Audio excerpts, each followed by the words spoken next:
This video is brought to you by MathGalaxy.com. This is our fractions program which covers these topics, and in this video we'll be looking at dividing simple fractions. Let's start with a review. Division and multiplication are inverse operations in the sense that multiplication gives you two multipliers to find the product. For example, it's the number of things times the value for one thing to give you a total. Well, division is the inverse operation where you're looking for one of the multipliers. Here you're given the total and the number of things, and you're looking for the value for one of them. 15 candies, 3 people, how much does each get? So that's one form of division problems. The other form is when you're given the total and the value for one thing and you're looking for the number of things. How many people times 5 candies each will you be able to share 15 candies? That's 3. Well, the same holds true for fractions. So you have 6 people, each gets 1/8 of a pie. That's 6/8 or 3/4 of a pie total. So here you're given the two multipliers. So what if you're given the total and the value for one thing and trying to find the number of things? So you have 3/4 of a pizza pie. If each gets 1/8 of a pie, how many people can you feed? And you could represent it in this form as with whole numbers. It's total divided by the value for one thing will give you the number of things. And this is a fraction where the numerator and denominator are also fractions. So how do we get our standard division algorithm from this? Well, the key is if you multiply a number by its inverse, you get 1. So we can convert this denominator to 1 by multiplying it by its inverse, which just means the numerator and denominator flipped. But by the rules for fractions, we have to multiply the top number by that also.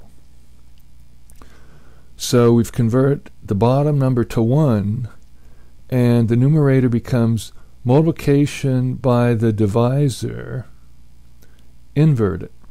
So in a nutshell, that's the rule for dividing fractions.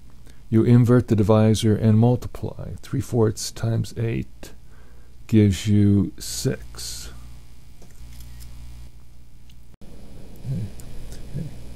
If this complex fraction throws you, don't worry about it.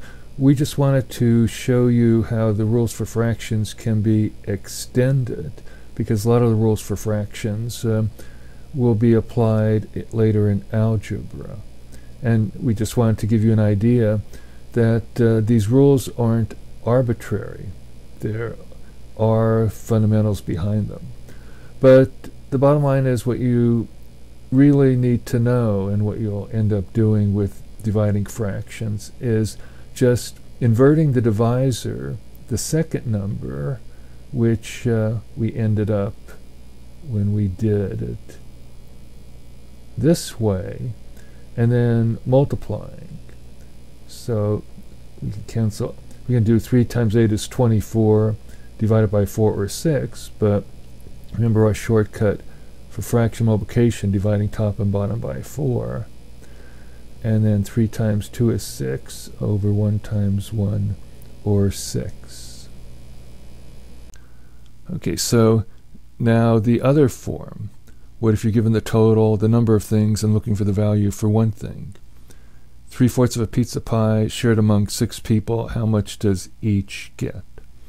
So again, in our sort of complex fraction form, it's a total divided by the number of things will give you the value for 1. So again, the concept behind dividing fractions is you invert the divisor which makes this 1. This is sort of a mini multiplication problem. The 6's cancel out. And then you have a mini multiplication up top. It's the total times the divisor inverted. So again, don't worry about the complex fraction. What you really need to know is that with division, if you're given a total and one of the multipliers, so for example, you're sharing 3/4 of a pizza pie among 6 people, it's the total is the first number divided by the other number, and so the second number is always the divisor.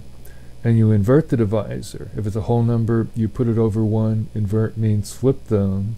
It becomes 1/6, and then it becomes a multiplication problem.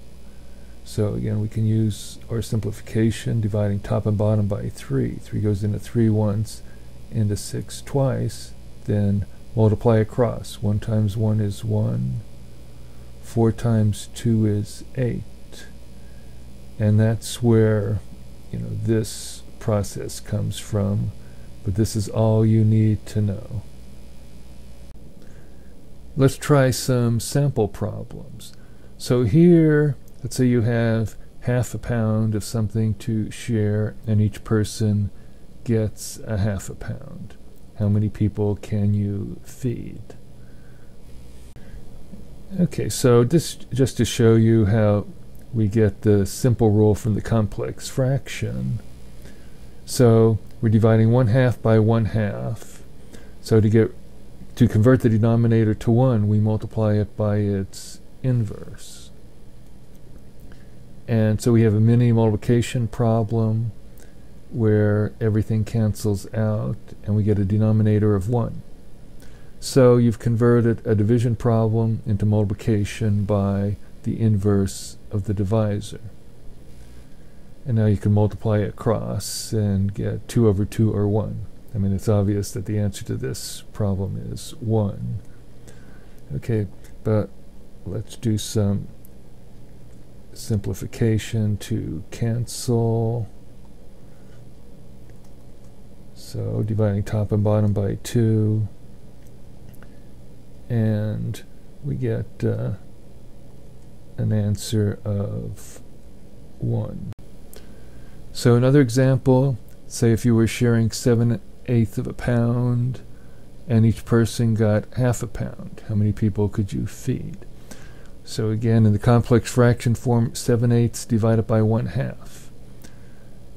To convert this to 1, we multiply it by the inverse, 2 over 1, which also means we have to multiply the numerator of the complex fraction by 2 over 1. But again, the shortcut is to invert the divisor and multiply. Okay, so here we can simplify it by dividing top and bottom by 2. 2 goes into 8 4 times, into 2 1 time. Then multiplying across, the denominator is 4, the numerator is 7, and we can simplify this into 1 3/4. As with all our programs, there are 2 modes. One talks you through the problem step by step. The other only asks for the final answer, and when you exit the final answer mode, you get a score, which you can also print. And this creature is the robot that you earn for solving problems that you use in a maze game called the Labyrinth. There's also the riddles game, which is like Wheel of Fortune, where the answer to a math problem is a clue to a riddle. Word jumbles is similar to that, except it uses word jumbles to match the math problems to, and also the Bridge the Swamp game. This has been a quick review of dividing simple fractions. If you want more practice, you can go to MathGalaxy.com. Thank you for listening.